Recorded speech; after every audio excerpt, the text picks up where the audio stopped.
Good afternoon to all of children. You are safe and be happy in your home. Now let us start Coulomb's law of vector form.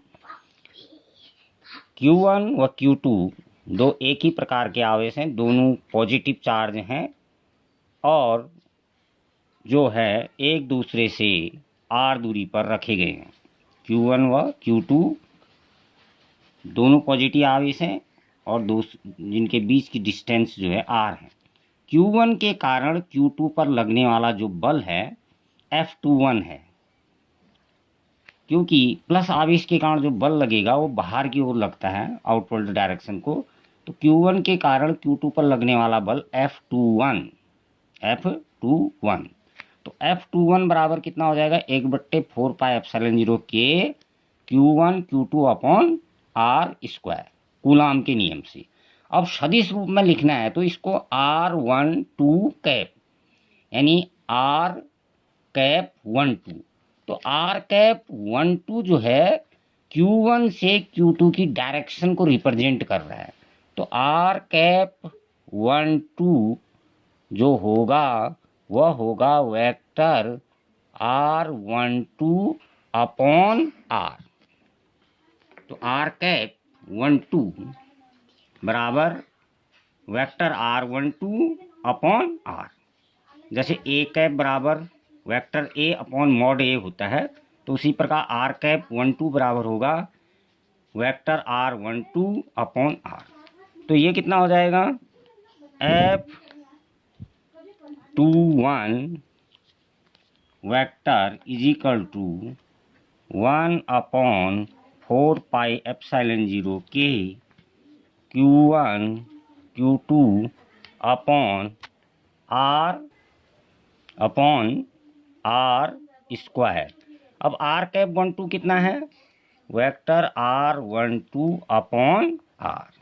तो ये कितना हो जाएगा, 1/4 pi epsilon 0 के Q1 Q2 upon R cube vector R12।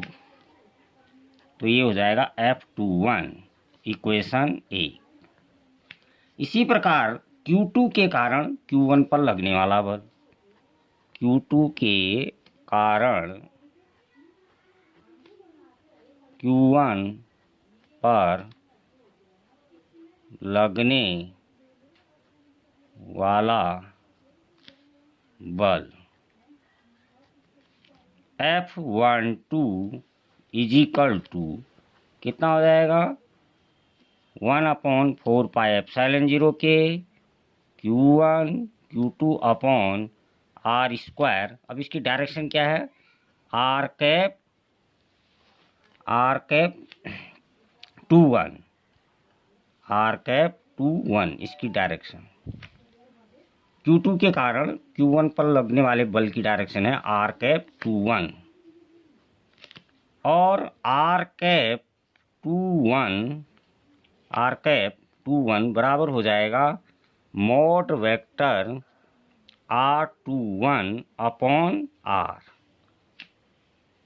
तो mod vector R21 upon R, तो कितना हो जाएगा ये, F12 is equal to 1/4 pi epsilon 0 के Q1 Q2 upon R square into R cap 21 बराबर vector R21 upon mod R बराबर 1/4 pi epsilon 0 के Q1 Q2 upon R cube into R21 vector.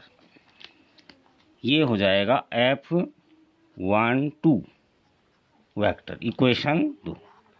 अब देखिए जो ये R कैप 12 है, R cap 12 है, ये जो इसकी डायरेक्शन क्या है, Q1 से Q2 की ओर, और R कैप 21 इसकी डायरेक्शन क्या है, Q2 से Q1। तो R कैप 12 बराबर है माइनस R कैप F21, तो इसलिए F12 is equal to minus F21।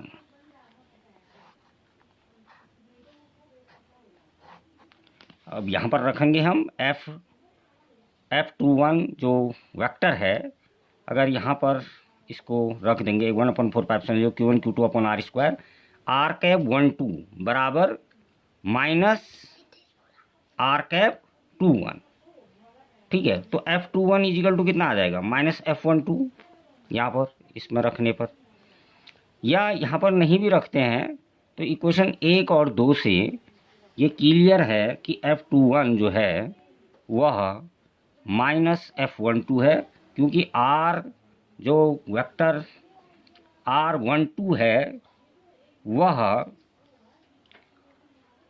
Minus R21 है, क्योंकि इसकी डायरेक्शन Q1 से Q2 है, इसकी डायरेक्शन जो है Q2 से Q1 है, और ये एकांक सदिश हैं R कैप 12 और R कैप 21। तो F12 जो है वो माइनस F21 है। इसका मतलब है कि क्रिया के बराबर जो है प्रतिक्रिया है, लेकिन उसकी डायरेक्शन क्या है, विपरीत है। तो यही क्या है, क्रिया प्रतिक्रिया का नियम, क्रिया प्रतिक्रिया का नियम। तो कूलाम का जो नियम है उसका सदिश रूप क्रिया प्रतिक्रिया का नियम, न्यूटन्स थर्ड लॉ के रूप में। इस प्रकार क्रिया के बराबर प्रतिक्रिया है और उसकी डायरेक्शन जो है विपरीत है, तो कूलाम का जो नियम है वह न्यूटन के तृतीय नियम का पालन भी करता है। तो this is the coulombs law of vector form. Thank you.